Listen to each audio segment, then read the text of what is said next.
Good day to all my friends, subscribers, and viewers.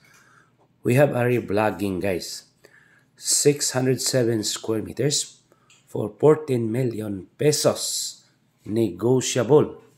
Located in Amara subdivision, a seafront subdivision developed by Ayala Land Premier. So, gidevelop ni siya ni Ayala. It's along shoreline facing Lapu-Lapu City and Camotes Island. So, nagatubang ni siya, guys.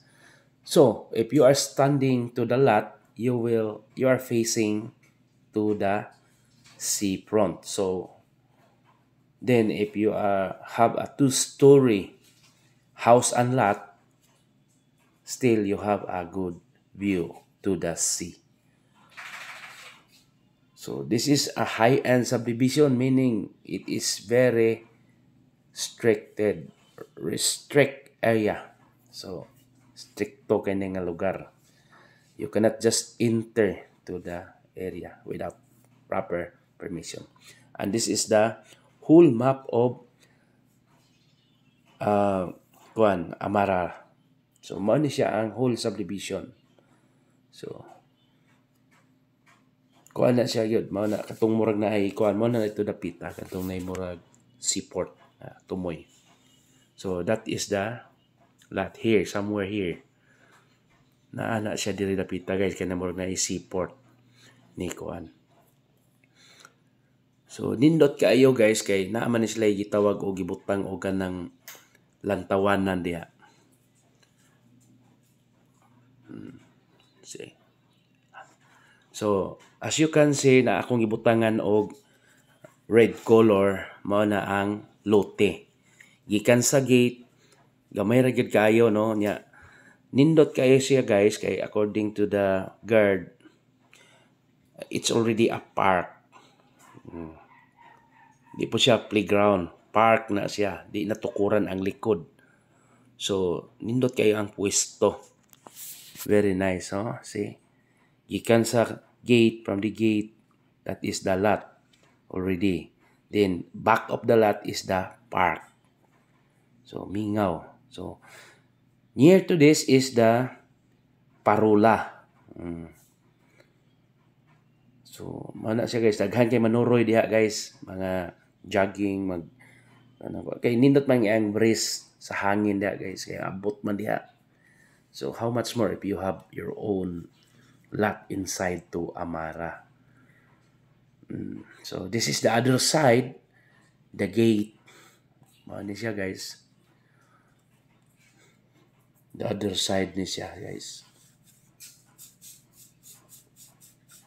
Kay dako man nga Amara, guys, nya 24/7 ang ilang security. Stricto gyud na diha.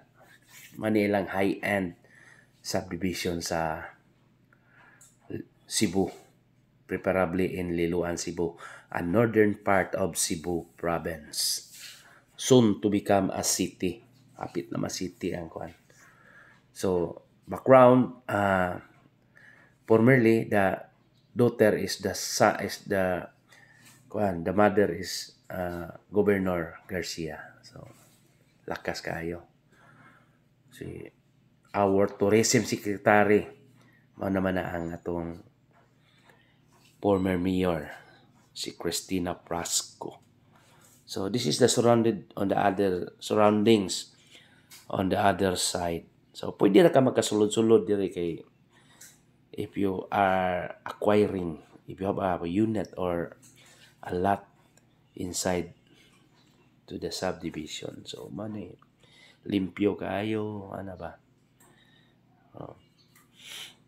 So, if you have enough budget or mas nindot kayo mga balay diri, guys. Dagko, big houses, elegant houses. I remember there was a house and lot for sale in that area. It was 25 million pesos. I think it was sold already. Nahali na. Then, so very clean, no? You can have your own jogging in this area. And then they have also amenities like swimming pool. So, mao na siya guys. Then there is also basketball court. Na sila yung mga other amenities.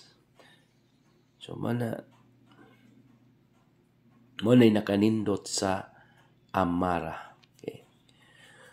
For inquiries, just contact me and please subscribe our YouTube channel. So, this is the other gate. Tulo man ni ka gate akong naibalawan. So, mao na ni atong yuta nga gibaligya. Balik ta. So, okay. Thank you and God bless to all. Happy viewing.